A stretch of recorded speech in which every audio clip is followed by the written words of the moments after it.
Assalamualaikum warahmatullahi wabarakatuh. Di sini saya akan menjelaskan tentang bimbingan dan konseling. Nama saya Muhammad Haris, NIM 047. Tugas UTS dosen pengampun Hilman Rofi Asmi, MPD. Selanjutnya, pengertian bimbingan konseling. Bimbingan konseling adalah proses interaksi antara konselor dengan konseli, baik secara langsung maupun tidak langsung, dalam rangka untuk membantu individu atau kelompok agar dapat mengembangkan potensi dirinya ataupun memecahkan permasalahan yang dialaminya. Selanjutnya, bimbingan dan konseling menurut para ahli. Menurut Hikmahwati, bimbingan dan konseling menurut Hikmahwati adalah pelayanan bantuan untuk peserta didik, baik secara perorangan maupun kelompok, agar mampu mandiri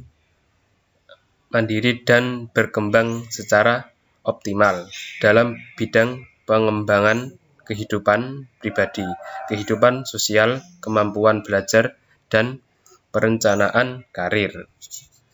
Yang kedua, menurut Thohirin, bimbingan dan konseling menurut Thohirin adalah proses bantuan yang diberikan oleh pembimbing konselor pada individu konseli melalui pertemuan tatap muka atau hubungan timbal balik antara keduanya, supaya konseli mempunyai kemampuan atau kecekapan melihat dan menemukan masalahnya, serta mempunyai kemampuan memecahkan masalahnya sendiri.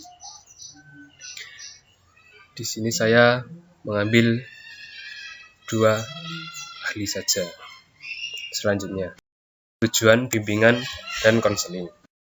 Tujuan bimbingan dan konseling yaitu untuk membantu individu dalam mengembangkan diri secara optimal sesuai dengan tahap perkembangan dan perdisposisi yang dimilikinya, seperti kemampuan dasar dan bakatnya.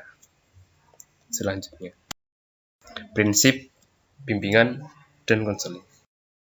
Prinsip umum. A. Pembagian harus berpusat pada individu yang dibimbingnya. B.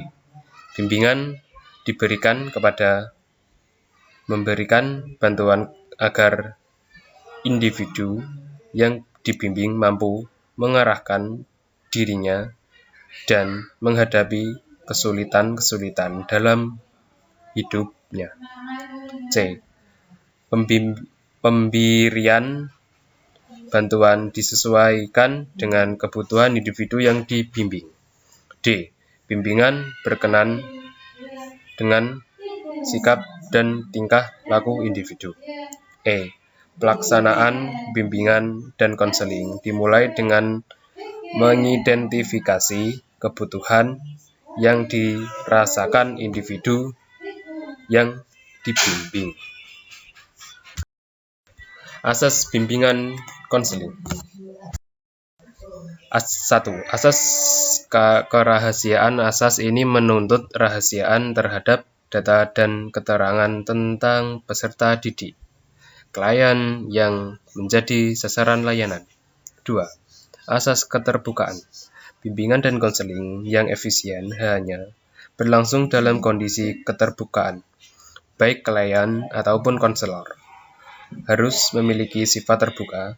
Keterbukaan ini bukan hanya sekedar berarti bersediaan menerima saran-saran dari luar, namun dalam hal ini lagi penting dan setiap yang bersangkutan bersediaan membuka diri untuk kepentingan memecahkan masalah yang dimaksud.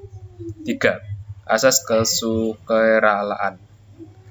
Apabila asas kerahasiaan benar-benar telah tertanam pada diri siswa atau klien, maka sangat bisa diharapkan bahwa mereka akan mengalami masalah, akan dengan sukarela membawa masalahnya tersebut kepada pembimbing untuk meminta bantuan.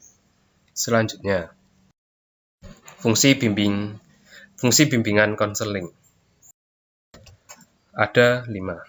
1. Fungsi pencegahan adalah upaya untuk senantiasa mengantisipasi berbagai masalah untuk mungkin terjadi supaya tidak dialami oleh konseling. 2. Fungsi pengembangan ialah upaya yang diberikan oleh orang konselor kepada konseling yang agar dapat mengembangkan potensi lebih baik. 3. Fungsi penyaluran. Fungsi penyaluran ialah usaha yang dilakukan untuk mengenali anak didik secara perorangan yang memberikan bantuan agar tercapainya perkembangan yang optimal. 4. Fungsi penyesuaian ialah upaya untuk memahami dan mengarahkan konseli dalam memilih minta bakat yang disesuaikan pengembangan diri. 5. Fungsi perbaikan. Upaya untuk membantu dalam memperbaiki kekeliruan dalam berpikir dan bertindak untuk dilakukan siswa. Selanjutnya, tes tahap bimbingan konseling. 1. Ada tahap 3. Tahap 1 ialah tahap awal konseling. Contohnya, membangun hubungan konseling yang melibatkan klien. Tahap 2, tahap pertengahan, tahap kerja. Contohnya, penjelajahan masalah klien. Tahap 3, tahap akhir konseling, tahap tindakan, ialah adanya perubahan perilaku klien ke arah yang lebih positif, sehat, dan dinamis. Oke, itu yang bisa saya sampaikan. Kurang lebih mohon maaf. Wassalamualaikum warahmatullahi wabarakatuh.